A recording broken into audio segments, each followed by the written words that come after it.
Hello बच्चों, तो CUET का एग्जाम 4 जून को खत्म हो चुका है और आपका रिजल्ट भी लगभग 15 जून तक आंसर किया जाएगा और लास्टली जो आपका रिजल्ट है वो लास्ट जून तक या फिर जुलाई के फर्स्ट वीक में आने की पूरी संभावना है।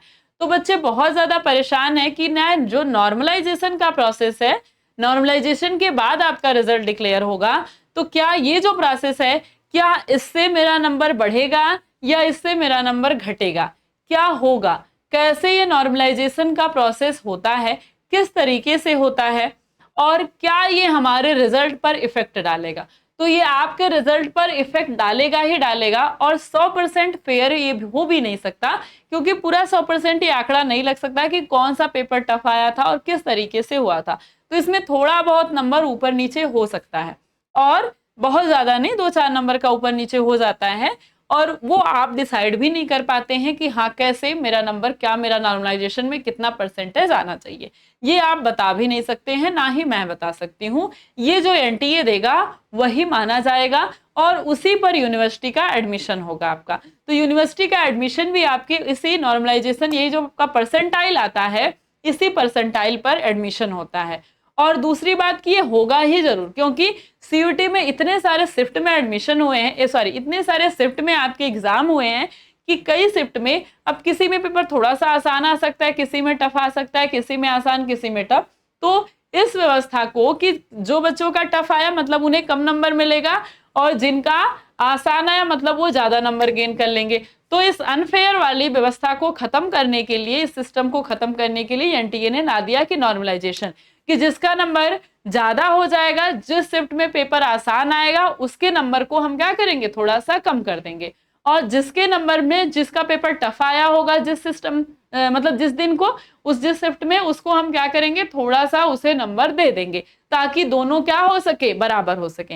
हाँ, अब ये कितना टफ आया, कितना नंबर मिलेगा, कितना कम होगा और कितना बढ़ जाएगा, ये डिसाइड करेगी एनटीए कि कौन सा शिफ्ट टफ आया था और कौन सा जो है वो टफ नहीं आया था। और ये आंसर की जो है ये आपको आपके ही साइड पर मिल जाएगा, मतलब आपका आपको शो करेगा, दूसरों का शो करेगा। ऐसा नहीं है कि सबका ओपनली पीडीएफ में फॉर्म में आएगा कि कौन कौन लोग का कितना परसेंटाइल है। तो जो आंसर की है वो तो आप पर ही आ जाता है, ठीक है। रिजल्ट जो है वो भी आपको दिखाई देगा। तो बेसिकली हमको आज समझना है कि परसेंटाइल हम निकालते कैसे, या जो एनटीए वो निकालती कैसे। ठीक, चलिए।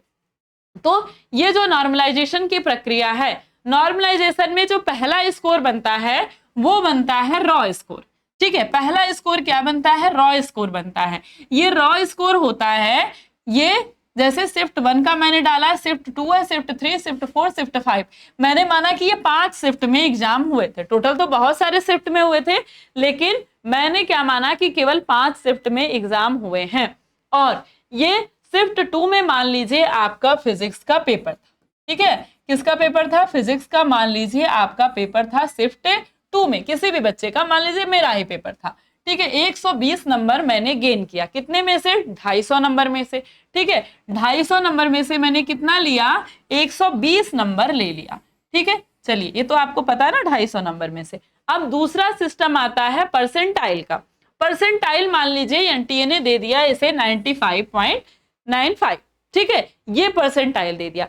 तो इसका मतलब क्या हो गया, इसका मतलब हो गया कि 5% ऐसे बच्चे हैं, 5% ऐसे बच्चे हैं जो क्या है, ज्यादा नंबर है, ठीक है, जिनका नंबर क्या है, ज्यादा है। किससे, 120 से, ठीक है। जिनका नंबर 5% ऐसे बच्चे हैं जो 120 से ज्यादा हैं, 120 से ज्यादा, ठीक है। 5%, मतलब अगर आपका परसेंटाइल 98 आया होता तो इसका मतलब है कि 100 में 2 कम है, मतलब 2% आपके ऐसे बच्चे हैं जो कि इस नंबर से ज्यादा है, कितना भी आपका नंबर हो। इसको आपको ऐसे ही समझना है। मान लीजिए 120 नंबर है, उदाहरण में मैंने दिया, तो मान लीजिए 95%, मतलब 5%, 95 100 में कितना कम, 5 कम। तो मतलब 95% ऐसे बच्चे हैं, सॉरी 5% ऐसे बच्चे हैं जो 120 से ज्यादा है। मान लीजिए नंबर यही रहता, परसेंटाइल 98 हो गया, तो 98 में 2 कम, मतलब 2% ऐसे बच्चे हैं जिनका 120 से ज्यादा आया। जो भी नंबर होगा मतलब उससे ज्यादा आया होगा, ठीक है। और जो परसेंटेज बचा है इसमें 100 में जितने नंबर बचे हैं मतलब उतने परसेंट बच्चों का। अब अगर किसी का परसेंटाइल यहाँ पर 100 हो गया, 100 हो गया, तो मतलब कि वही बच्चा का सबसे ज्यादा नंबर आया है। ठीक है, किसी का परसेंटाइल 100 हो गया तो मतलब उसने अपने शिफ्ट में सबसे ज्यादा नंबर गेन किया है। ठीक, उसने अपने शिफ्ट में क्या किया, सबसे ज्यादा नंबर गेन किया है।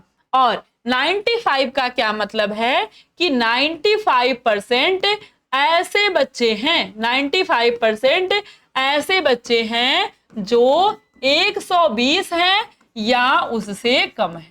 ठीक है, 120 है या क्या है या उससे कम है, मतलब 95% ऐसे बच्चे हैं जो इस नंबर से कम लाए हैं या फिर इतना ही नंबर लेकर के आए हैं। और जो परसेंटेज बचा हुआ है इसका मतलब है कि 5% ऐसे बच्चे हैं जो 120 से ज्यादा हैं।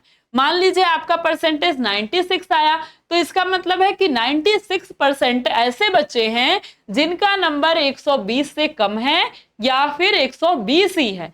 और 4% ऐसे बच्चे हैं जिनका नंबर 120 से ज्यादा है। मान लीजिए जिसका परसेंटाइल 40 आ गया, मान लीजिए किसी का परसेंटाइल क्या आ गया, 40 आ गया, तो मतलब 40% ऐसे बच्चे हैं जो 120 से ज्यादा है। मान लीजिए इसका परसेंटाइल 40 आया और नंबर इसका आ गया है 100, तो मतलब 40% ऐसे बच्चे हैं जिनका नंबर 100 है या 100 से कम है। और बचा क्या आपके पास, 60% बच गया, मतलब 60% ऐसे बच्चे हैं जिनका नंबर 100 से ज्यादा है।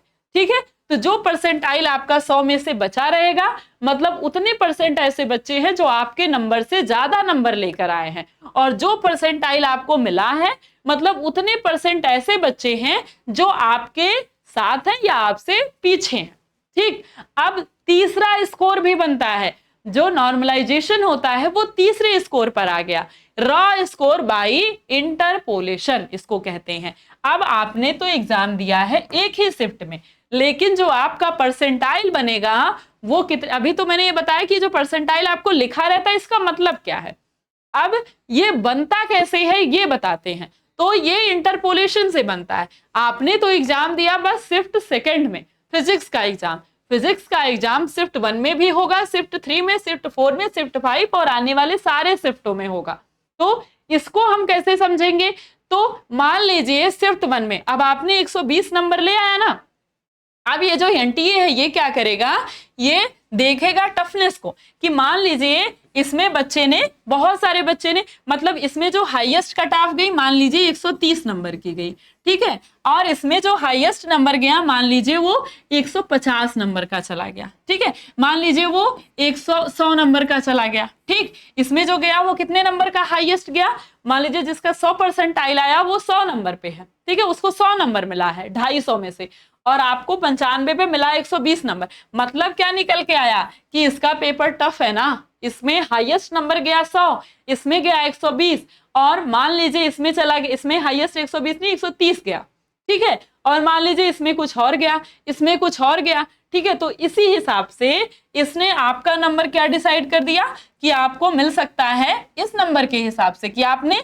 इतने टफ पेपर में 120 लेकर आया तो ये पेपर आसान था, इसमें बच्चा जो है ये इसमें बच्चा मान लीजिए कि 160 नंबर ले गया, ठीक है, इसमें मतलब कि हाईएस्ट नंबर 160 गया, इसमें गया था 30, मतलब ये पेपर थोड़ा सा आसान रहा होगा, ठीक है, तो इसमें इसने आपका नंबर क्या कर दिया, बढ़ा दिया, 160 नंबर कर दिया। इसमें इसने माना कि ये इसमें हाईएस्ट मान लीजिए चला गया था 110, इसमें हाईएस्ट चला गया 110, ये हाईएस्ट मार्क है, ठीक है, हाई मार्क, ये भी हाई है, ठीक, ये भी हाई है, सबसे हाई, ये आपका नहीं है, ये जो नीचे है ये इस कैंडिडेट का है, मेरा है, ठीक है, तो इसमें क्या हो गया 110 मिल गया, क्योंकि इसमें हाईएस्ट क्या गया था 110 गया था। मान लीजिए इसमें हाईएस्ट चला गया 130 नंबर, तो मतलब क्या हो गया, ये इसमें भी हाईएस्ट यही गया था, इसमें भी यही चला गया, तो मतलब इसमें आपने उसी के बराबर आपको 120 नंबर दे दिया। मतलब ये एग्जाम की टफनेस को देखेगा कि शिफ्ट 1 में कितना टफ हुआ, 3 में, 4 में, 5 में, जिसमें टफ हो गया उसमें उसी हिसाब से आपका नंबर कम कर देगा, और जिसमें आसान पेपर होगा उस हिसाब से आपका नंबर बढ़ा देगा, ठीक है। तो इस तरीके से नॉर्मलाइजेशन करेगा, जिसमें टफ है उसमें आपका नंबर बढ़ा देगा, और जिसमें क्या है जो है एग्जाम है वो लो है, मतलब कि टफ नहीं है, उसमें आपका नंबर बढ़ा देगा।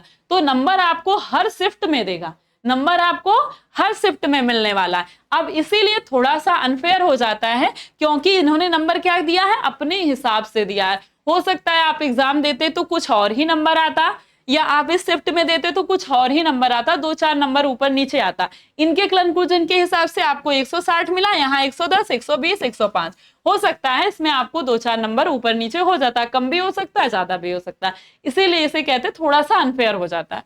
ठीक है, अब इसको हम नॉर्मलाइजेशन निकालते कैसे हैं? ये जो 6 शिफ्ट है ना, मतलब ये 5 शिफ्ट हो गए ना आपके पास, ये शिफ्ट 2 का भी ये जो 120 नंबर आपने पाया है, इन सब को क्या करेंगे, जोड़ेंगे, औसत निकालेंगे। औसत निकालना आपको आता होगा ना, 160, 120, 110, 120, 105, इन सब को जोड़कर 5 शिफ्ट है तो 5 से भाग दे देंगे, और जो आपका आएगा नंबर वही आपको नॉर्मलाइजेशन में ये नंबर देने वाले हैं। ठीक है, मतलब 102 नंबर आ गया, 102 नंबर आ गया, आपने पाया था इसमें 120 नंबर।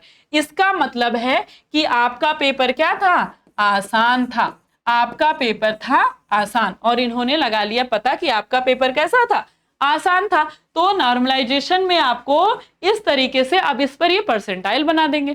ठीक है, इस तरीके से आपको नंबर देते हैं। तो इससे पता चलता है कि कौन से एग्जाम में टफ था, कौन सा जो है वो लो था। तो इस तरीके से आपका जो है परसेंटाइल बनता है। तो परसेंटाइल आपको निकालना आ गया कि कितने बच्चे जो हैं इसमें से, अब आपको 102 नंबर देंगे और परसेंटाइल दे दिया, तो आपको पता चल जाएगा कि कैसे कैसे आपको परसेंटाइल निकालना है। ठीक है, तो इस तरीके से नॉर्मलाइजेशन का जो है वो प्रोसेस होता है।